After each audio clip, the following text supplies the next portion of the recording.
Hello everyone, a very good morning to all of you. Welcome again to our Vidya Vihar family. So we are back again with the first lecture of the day that is based on MCQ based current affairs. तो आज जो हम लोग discuss करने वाले हैं 28 of अगस्त 2020 के कुछ एक इंपॉर्टेंट न्यूज को डिस्कस करेंगे जो आपके एग्जाम पॉइंट ऑफ व्यू से काफी रेलेवेंट रहने वाले हैं।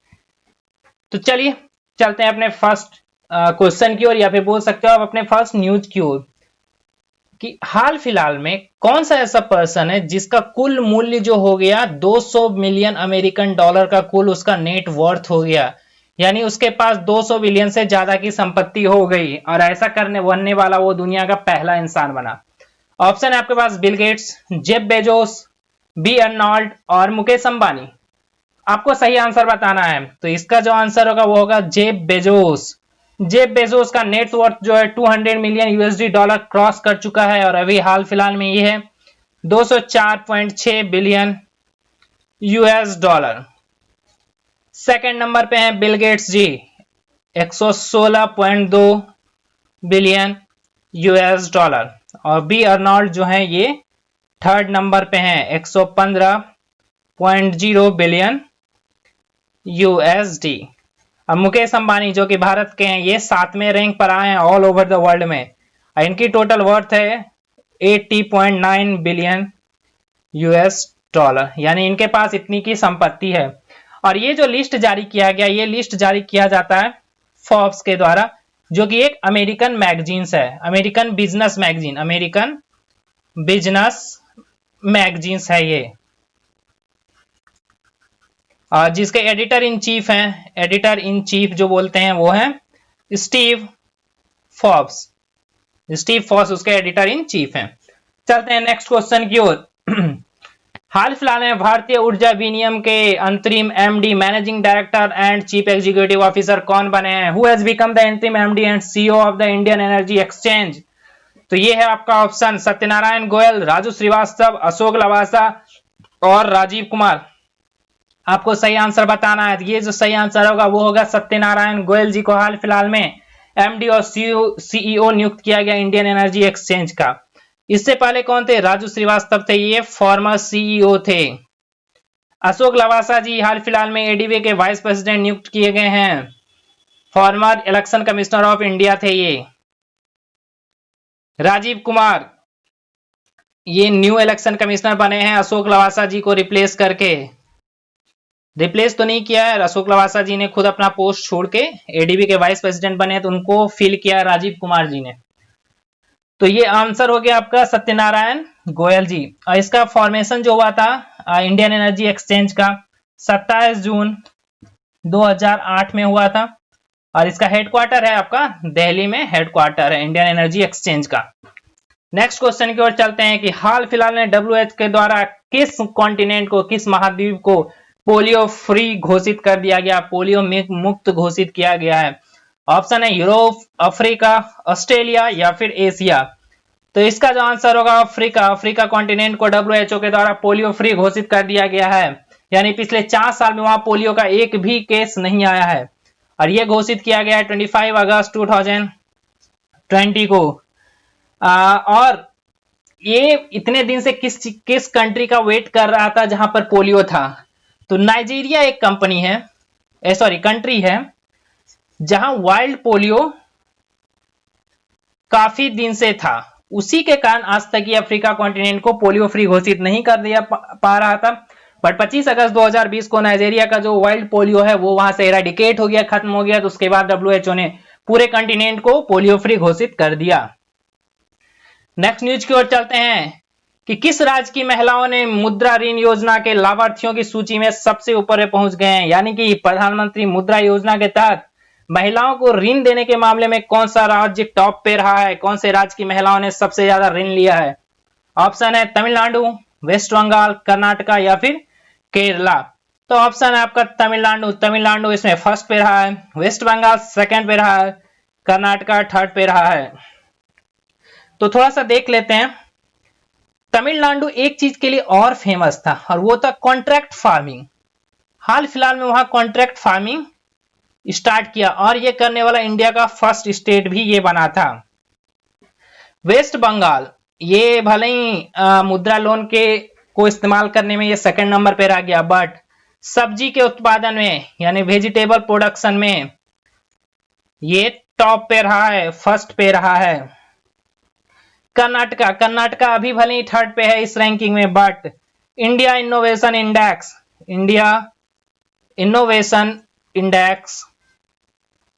III 2019 में ये टॉप पे रहा था। और फिर केरला के बारे में देख लेते हैं। नीति आयोग के द्वारा 2 index, school education quality health index, दोनों में ये टॉप पे रहा था। कौन कौन सा इंडेक्स था? स्कूल एजुकेशन क्वालिटी इंडेक्स और दूसरा हेल्थ इंडेक्स। देख लेते हैं, नाम थोड़ा सा आप लोग लिख लीजिए, स्कूल एजुकेशन क्वालिटी इंडेक्स और हेल्थ इंडेक्स। ये दोनों इंडेक्स दिया जाता है नीति आयोग के द्वारा, और दोनों में टॉप कौन किया था? केरला टॉप किया था दोनों में। भले ही मुद्रा लोन स्कीम के फायदा उठाने वाले में सबसे ज्यादा लोन लेने वालों में तमिलनाडु फर्स्ट पे आया। सबसे ज्यादा तमिलनाडु की महिलाओं ने मुद्रा ऋण योजना के तहत लोन लिया है। चलते हैं नेक्स्ट क्वेश्चन की ओर। हाँ चलिए थोड़ा सा देख लेते हैं मुद्रा स्कीम को कब स्टार्ट किया गया था। मुद्रा लोन को स्टार्ट किया गया था 2015 में। इसके तहत 10 लाख तक का लोन दिया जाएगा। 10 लाख तक का लोन आप कोई भी ले सकते हो, कोई भी अपना स्टार्टअप स्टार्ट करने के लिए ले सकते हो। नेक्स्ट क्वेश्चन की ओर चलते हैं। Who has won the first gold medal in MCWC for India? चलिए MCWC पहले देख लेते हैं। मेंटल कैलकुलेशन वर्ल्ड कप, यानी कि भारत के लिए MCWC में पहला स्वर्ण पदक किसने जीता है? ऑप्शन है शकुंतला देवी, नीलकंठ भानुप्रकाश, कोनरा हम्पी या फिर जी आकाश जी। तो ये अभी हाल फिलहाल में जीता गया है नीलकंठ भानुप्रकाश जी के द्वारा। शकुंतला देवी जी काफी फेमस है, उनसे रिलेटेड एक अभी वेब सीरीज भी आ रही है, आप लोगों को देखना चाहिए, विद्या बालन जी जिसमें शकुंतला देवी का किरदार निभा रही हैं। शकुंतला देवी जी फेमस हैं। 13 डिजिट का मल्टीप्लीकेशन आप सोच सकते हो कितना बड़ा, 28 सेकेंड में उन्होंने कंप्लीट कर दिया था। और उन्होंने वो पूछने वाले को ऑप्शन दिया था कि वो राइट टू लेफ्ट आंसर चाहते हैं या लेफ्ट टू राइट आंसर चाहते हैं। इतनी टैलेंटेड, इतनी दिमागी बंदी थी वो। कोनरा हेम्पी फेमस थे world rapid chess championship. World rapid chess championship के ये चैंपियन थे, यानी ये विनर थे। जी आकाश ये इंडिया 66वें ग्रैंड मास्टर थे, 66 ग्रैंड मास्टर। चलिए चलते हैं नेक्स्ट क्वेश्चन की ओर। इंडिया का वैसा पहला रेलवे स्टेशन जिसने यूवी बैगेज सैनिटाइजेशन और रैपिंग मशीन की शुरुआत की? ऑप्शन है हुबली, चारबाग, विशाखापट्टनम या फिर अहमदाबाद। तो ये जो स्टार्ट किया गया अहमदाबाद के द्वारा स्टार्ट किया गया है। इंडिया का ऐसा पहला स्टेशन बन गया जिसने यूवी बैगेज सैनिटाइजेशन और रैपिंग मशीन को इंट्रोड्यूस किया। और अहमदाबाद किस नदी के किनारे बसा हुआ सॉरी गाइस, ये बसा हुआ है साबरमती नदी के किनारे, ठीक। और विशाखापट्टनम में हाल फिलहाल में इंडिया का फर्स्ट फन जोन क्रिएट किया गया था। ये याद रखिएगा, फन जोन इंडिया का फर्स्ट कहां क्रिएट किया गया था? विशाखापट्टनम में। चारबाग ये जो जगह है लखनऊ के अंदर आता है, और यहां पे फर्स्ट हेल्थ ATM को लॉन्च किया गया था। First health ATM of India कहां लॉन्च किया गया था? चारबाग लखनऊ में। हुबली ये कहां आता है? कर्नाटका के अंदर। यहां पे वर्ल्ड की सबसे लॉन्गेस्ट प्लेटफॉर्म, सबसे लंबी प्लेटफॉर्म यहां बनाई जाएगी। ये सब काफी इंपॉर्टेंट हो सकता है आपके आने वाले एग्जाम के लिए। नेक्स्ट क्वेश्चन की ओर चलते हैं कि किस स्कीम के तहत हाल फिलहाल में माइग्रेंट वर्कर यानी जो लोग कोरोना के कारण अपने अपने घर वापस आ गए हैं, 6 स्टेट से बिलोंग करने वाले माइग्रेंट वर्कर्स को काम दिया जा रहा है सरकार के द्वारा? ऑप्शन है आपके पास गरीब कल्याण रोजगार योजना, चरण पादुका जीवन शक्ति योजना या फिर नन ऑफ द एबव। तो सबसे पहले जान लेते हैं ये 6 राज्य कौन कौन से हैं। सबसे पहला Bihar, Jharkhand, MP, UP, Odisha and Rajasthan. आपको पता होना चाहिए कि जितने भी सबसे ज्यादा माइग्रेंट वर्कर्स हैं इंडिया में वो सारे इन्हीं 6 राज्यों से बिलोंग करते हैं। सो ये लोग कोरोना के कारण अपने घर वापस आ चुके हैं, तो अब उन्हें रोजगार देने के लिए भारत सरकार द्वारा एक योजना चलाई गई और उस योजना का नाम था गरीब कल्याण रोजगार योजना, जिसके तहत उन्हें घर के आसपास ही काम मिलेगा। और अभी हाल फिलहाल में बोला भी गया है कि काफी सारा काम दिया गया। इनफैक्ट इंडियन रेलवे ने भी क्लेम किया है काम देने का, और बोला गया है कि अगर वो लोग फ्यूचर में यहाँ रहने के लिए तत्पर हैं, अगर वो रहना चाहते हैं, तो उन्हें फ्यूचर में और भी ज्यादा काम मिलेगा। लोकल एरिया में ये काम प्रोवाइड ये करा रहा है।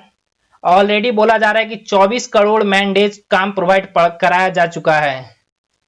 चलिए अब चलते हैं ऑप्शन की ओर। चरण पादुका स्कीम मध्य प्रदेश के द्वारा यह भी स्टार्ट किया गया था। और क्यों स्टार्ट किया गया था कि मैग्नेंट वर्कर्स के लिए ये भी था कि मैग्नेंट वर्कर्स जो थे वो खाली पैर ही अपने घर की ओर वापस आ रहे थे, तो उन्हें चप्पल या फिर आप बोल सकते हो स्लीपर, कुछ भी उन्हें दिया जा रहा था पहनने के लिए। सॉरी स्लीपर नहीं, स्लीपर, चप्पल या फिर स्लीपर उन्हें पहनने के लिए दिया जा रहा था। इसी का नाम रखा गया चरण पादुका स्कीम। जीवन शक्ति योजना ये भी एमपी के द्वारा महिलाओं के लिए शुरू किया गया। जो बेरोजगार महिलाएं हैं वो मास्क बना सकती है घर बैठे बैठे और उन्हें बेच सकती है, मार्केट में सप्लाई कर सकती है। चलिए अब चलते हैं नेक्स्ट न्यूज की ओर कि हाल फिलहाल में सिक्किम राज्य में नामची के एक जगह में एक फुटबॉल स्टेडियम का निर्माण कराया जा रहा है। आपको बताना है कि उस स्टेडियम का नाम किसके नाम पर रखा जाएगा। अरुण जेटली जी ऑप्शन, बाइचिंग भूटिया, सरदार वल्लभ भाई पटेल या विराट कोहली, इन चारों में से किसके नाम पे रखा जाएगा। तो ये जो रखा जाएगा बाइचिंग भूटिया के नाम पे रखा जाएगा। ये कौन थे, फुटबॉल टीम के कैप्टन थे, इंडिया के फॉर्मर फुटबॉल टीम के कैप्टन थे ये। और साथ ही साथ इन्हें पद्मश्री से नामित भी किया गया था। पद्मश्री से सम्मानित ये इंडिया के कोई फर्स्ट फुटबॉलर थे। चलिए अब अरुण जेटली का नाम फिरोज शाह कोटला दिल्ली का स्टेडियम है, क्रिकेट स्टेडियम, उसका नाम चेंज करके अब अरुण जेटली स्टेडियम कर दिया गया है। सरदार वल्लभ भाई पटेल, ये वर्ल्ड का सबसे बड़ा बिगेस्ट स्टेडियम यहां पे बन रहा है। उम्मीद है अभी तक काम खत्म भी हो गया होगा, इस साल बोला गया था इसे स्टार्ट भी करने के लिए। विराट कोहली, अरुण जेटली स्टेडियम जो बनाया जाएगा, यानी फिरोज शाह कोटला को जो चेंज करके अरुण जेटली रखा गया, वहां पर एक पवेलियन विराट कोहली के नाम पे रखा गया है। और ये काफी मामले में बहुत फर्स्ट नंबर पे है। ये जो फुटबॉल बन रहा है फुटबॉल स्टेडियम, एक तो ये किसी फुटबॉलर के नाम पे, कोई ऐसा पहला फुटबॉलर है जिसके नाम पे ये स्टेडियम रखा जा रहा है, ऊपर से पद्मश्री सम्मान पाने वाला पहला फुटबॉलर है, साथ ही साथ इंडिया टीम के ये भूतपूर्व कैप्टन भी रहे हैं। चलते हैं नेक्स्ट क्वेश्चन की ओर। हाल फिलहाल में ईपीआई इंडेक्स 2020 जो रिलीज किया गया, उसमें बेस्ट परफॉर्मर स्टेट कौन बना। ईपीआई कौन है, पहले ईपीआई क्या है वो देख लेते हैं। ये आपका एक्सपोर्ट प्रीपेयर्डनेस इंडेक्स, और ये जारी किसके द्वारा किया जाता, ये नीति आयोग के द्वारा जारी किया जाता है। इसमें बेस्ट परफॉर्मर स्टेट कौन सा रहा है, तमिलनाडु, महाराष्ट्र, गुजरात या फिर आंध्र प्रदेश। तो बेस्ट परफॉर्मर स्टेट रहा है इसमें गुजरात फर्स्ट पे, महाराष्ट्र रहा है सेकंड पे, तमिलनाडु रहा है थर्ड पे। आंध्र प्रदेश हाल फिलहाल में फल उत्पादन यानी कि फ्रूट प्रोडक्शन में फर्स्ट पे रहा है। फ्रूट प्रोडक्शन, सॉरी स्पेलिंग थोड़ा सा मिस्टेक है, DUCTION, फ्रूट प्रोडक्शन में ये फर्स्ट नंबर पे रहा है। और ये जो ईपीआई इंडेक्स है ये 4 पिलर पे डिपेंड करता है। इसके 4 पिलर हैं, ये जो तैयार किया जाता है 4 पिलर पे और 11 सब पिलर पे। मैं ऑलरेडी कल के सुबह के लेक्चर में मैं ऑलरेडी बता चुका हूं क्या क्या पिलर है, फिर भी मैं एक बार दोहरा देता हूं। 4 पिलर है, policy, business ecosystem, export ecosystem या फिर और एक है एक्सपोर्ट परफॉर्मेंस। यहां से एक इंपॉर्टेंट क्वेश्चन ये बन सकता है कि कौन सा राज्य पहले नंबर पे रहा, ये तो है ही, साथ ही साथ इसे किसके द्वारा प्रिपेयर किया जाता है, ये काफी इंपॉर्टेंट बन जाता है। लास्ट क्वेश्चन और काफी इंपॉर्टेंट क्वेश्चन, वर्ल्ड का ऐसा कौन सा पहला बॉलर बना, फास्ट बॉलर, जिसने 600 विकेट टेस्ट क्रिकेट में लिए। ऑप्शन है मुथैया मुरलीधरन, जिमी एंडरसन यानी जेम्स एंडरसन, अनिल कुंबले या फिर शेन वॉर्न। तो ये बने हैं जेम्स एंडरसन। ये हाल फिलहाल में 600 विकेट लेने वाले वर्ल्ड के पहले फास्ट बॉलर बने। इसका मतलब है कि आज तक 600 से ज्यादा विकेट बॉलर ले चुके हैं, बट फास्ट बॉलर आज तक ऐसा कोई नहीं हुआ जिसने 600 विकेट पार किया। इस लिस्ट में टेस्ट क्रिकेट में सबसे ज्यादा विकेट लेने वालों की लिस्ट में मुथैया मुरलीधरन है, जिन्होंने 800 विकेट लिया है, और ये एक स्पिनर थे, ये फास्ट बॉलर नहीं थे। अनिल कुंबले इंडिया के 3rd नंबर पे हैं 619 विकेट के साथ, ये भी स्पिनर। शेन वॉर्न 708 विकेट के साथ ये 2nd नंबर पे बने हुए हैं, ये भी स्पिनर। तो इस लिस्ट में कोई पहला फास्ट बॉलर इंक्लूड हुआ है जो कि है जेम्स एंडरसन। और ये हाल ही फिलहाल में पाकिस्तान के साथ जो मैच चल रहा है उसी में वहां के कप्तान अजहर अली को आउट करके ये ऐसे बॉलर बन चुके हैं। सो ये क्वेश्चन इंपॉर्टेंट हो सकता है आपके लिए। सो गाइस यहाँ पे आज का हमारा लेक्चर खत्म होता है। इसके ठीक बाद आएगा हिंदू वोकैब और उसके ठीक बाद आएगा डेली करंट अफेयर्स। तो चलिए गाइस मिलते हैं तब फिर नेक्स्ट लेक्चर में। जिन लोगों ने अभी तक सब्सक्राइब नहीं किया जल्दी से उसे सब्सक्राइब करो चैनल को और लोगों के साथ ज्यादा से ज्यादा ऐसे शेयर करो। तो मिलते हैं फिर से नेक्स्ट लेक्चर में, तब तक के लिए बाय बाय, जय हिंद।